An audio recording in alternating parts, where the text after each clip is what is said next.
Crowley, does the Posner-Soros connection bother you at all? Not at all. But let me tell you what Mike Posner did last week. Wait. Bill, We got plenty of time with Bill, you. So let's do the Posner-Soros deal first.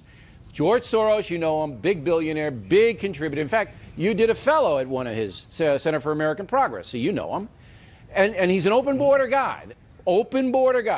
Okay? Posner is paid by him for years. And then you guys hire Posner in September of last year to work on big things like Chinese human rights. I'm a little worried. Should I not be worried? You should not be worried. Mike Posner is pursuing the national interest and doing exactly what the American people would want him to do. Let me give you two examples. Is the national interest the same as George Soros' interest?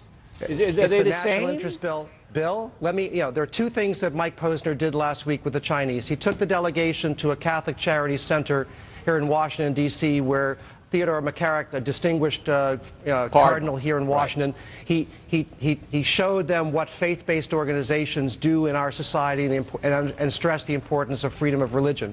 Mike Posner took the delegation to the Supreme Court, where Sandra Day O'Connor showed them the importance of an independent judiciary and the rule of law. And she challenged the Chinese delegation about disbarring lawyers who represent human rights cases. So we gave them a lengthy list of prisoners whom we have concerns about, who have been intimidated and imprisoned. We had this meeting expressly because the Chinese record on human rights is very, very poor. Okay, and that's all swell. And I'm not saying that in a negative way. All right, so those good things. But then he says to the Chinese, all right, that the Arizona law, and I'm quoting him now, is a troubling trend in our society and an indication that we have to deal, we the United States, have to deal with issues of discrimination or potential discrimination. That's ridiculous. That is a ridiculous statement made to the Chinese by a Department of State official, a high-ranking one. Because Posner doesn't know whether there's going to be discrimination. He doesn't know. He's speculating. And number two, why bring it up at all in the face of really horrendous human rights violations going on in China? It just is absurd that the man said that. Is it not? Well, let me tell you what actually Mike Posner told the Chinese. That's what he told them. Come on, PJ. That's what he said to them. Bill, listen carefully. What Mike Posner said to the Chinese was, look, we have a human rights debate in our country. No, it wasn't a debate. He's saying it's a troubling trend. It's discrimination. Bill, you and I are talking about this as part of this debate. He offered no moral equivalence between what happens in China and what happens in the United States. He made clear that the Chinese record on human rights is poor. What he was saying was that we are debating and will resolve the issue like the Arizona law, as part of a transparent legal process. He editorialized. Bill, that's where he went wrong. Bill, he editorialized. Bill, you know who else brought up the Arizona law? Sandra Day O'Connor, resident of Arizona. She was the one who actually brought up the Arizona law. She doesn't work for the federal government, PJ. She's not working for Hillary Clinton. And where is Hillary Clinton? She's one of the most distinguished. What is Hillary Clinton? What does the Secretary of State think? What does the Secretary of State think about what Posner said about the discrimination part of the Arizona law? What does she think?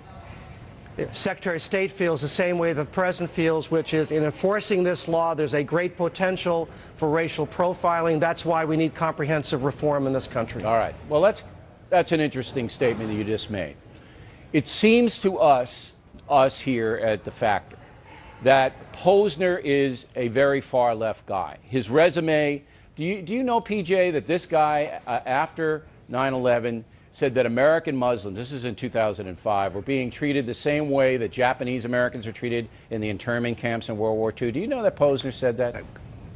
This kind of demagoguery is not demagoguery. This is on the record. That's what the man said. Look, you know the Blumenthal thing in Connecticut. PJ, 30 years working on human rights issues. You know the Blumenthal thing in Connecticut. You know the Blumenthal thing in Connecticut. The man said it. He served in Vietnam. He's in big trouble. But Posner can say that American Muslims were treated the same way as Japanese Americans during World War II. It's on his resume. He said it, and you guys hire him to negotiate with the Chinese. Look.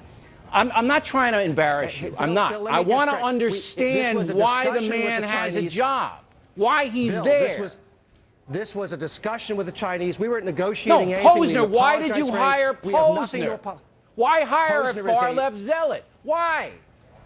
He's a human rights expert. He's a compelling figure. He's in Beijing today for follow-up meetings. We are going to press these issues with the Chinese and other countries forcefully, often, and repeatedly. I don't get why he's hired. I don't get when a guy makes radical statement after radical statement after radical statement. He's funded by George Soros, the most radical guy in the country, and you guys hire him and send him to Beijing. Was Raul Castro not available? I mean, come on. Come on, Bill. Come on. Let's have a rational conversation. That was a about wise this. guy comment, but you're not answering my question. This guy is a far-left guy, Posner. This guy is a human rights expert and a compelling advocate for human rights, not only around the world, but also in the United States. All right. PJ, you're a stand-up guy for coming in and taking a fire. You are a stand-up guy. Okay, Bill. And I appreciate it. Thank you very much. All right. Next on the rundown.